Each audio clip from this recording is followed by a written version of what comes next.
Un poquito de economía. Los invito a hacer un repaso de algunas fotos. Quien vas a ver en primer lugar es conocida, se llama Mercedes Marcó del Pont, presidenta del Banco Central. A continuación, no tan conocida su cara, sí muy prestigioso en el mundo de los economistas, Eduardo Basualdo. Además de académico de Flaxo, es director por el Estado en YPF. Aldo Ferrer, embajador nuestro en Francia.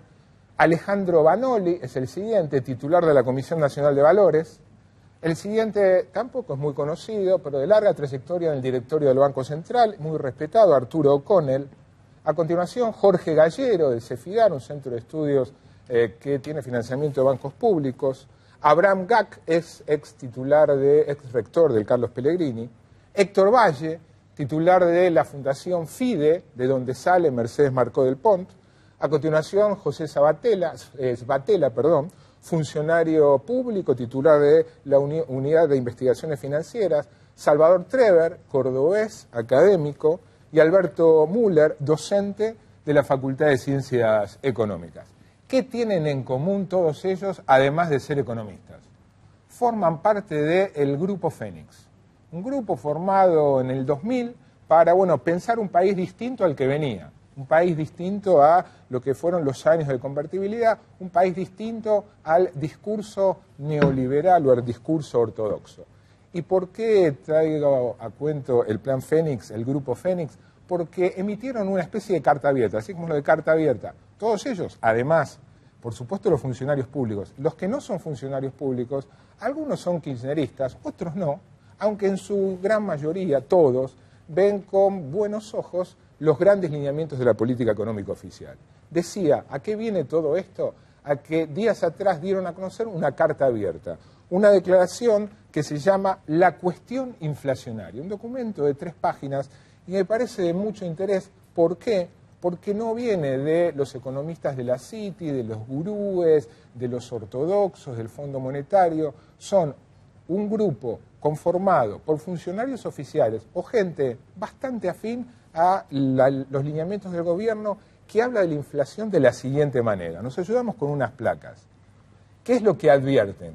Fénix advierte, el grupo Fénix. La inflación está alcanzando índices superiores a los deseables. Las cifras del INDEC han perdido credibilidad, lo dicen ellos. La inflación rondaría entre el 20 y el 23% anual, es decir, el doble o un poco más que lo que marca el INDEC. Dice que no hay riesgos de espiralización, que esto se desmadre, pero advierten que la situación debe ser corregida sin más dilaciones. Le dan urgencia al problema inflacionario. Y acá viene, ¿y por qué están preocupados por el problema inflacionario? Una agrupación que nuclea a funcionarios públicos y a economistas que no piensan muy distinto al gobierno.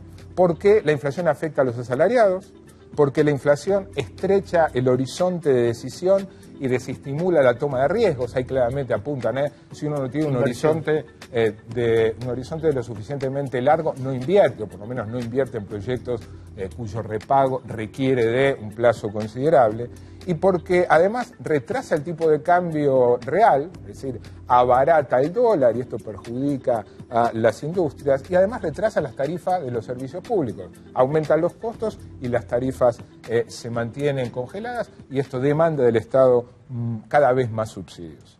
Ellos proponen una serie de medidas, le piden al gobierno que sin dilaciones haga algo, y entre esas medidas, el enfoque que recomiendan, uno se encuentra con que piden una política antiinflacionaria sin shock, no necesariamente dicen una política antiinflacionaria es de shock, ni implica un ajuste recesivo, ni tiene que generar desempleo. Dicen además que una política antiinflacionaria no requiere de una reducción exagerada, indebida del gasto público. Sin embargo, plantean como conveniente y necesario el redireccionamiento de gasto público y ponen como ejemplo el tema de los subsidios, particularmente los subsidios que benefician a sectores medios y medios altos. Pide que se aumente la competencia en la economía, hay mucha oligopolización. Piden una política de ingresos, es decir, que se moderen en una mesa los aumentos de precios y los aumentos de salario de manera coordinada. No lo dicen, pero la idea es recrear el Consejo Económico Social. No es la primera vez que el Plan Fénix plantea este tipo de cuestiones vinculadas a un tema clave en la economía como es la inflación. Ya hubo 2 documentos previos, a los primeros 2 el gobierno, está visto, no lo atendió, pese a que muchos de ellos integran el Plan Fénix. Veremos qué pasa con este si la tercera es la vencida.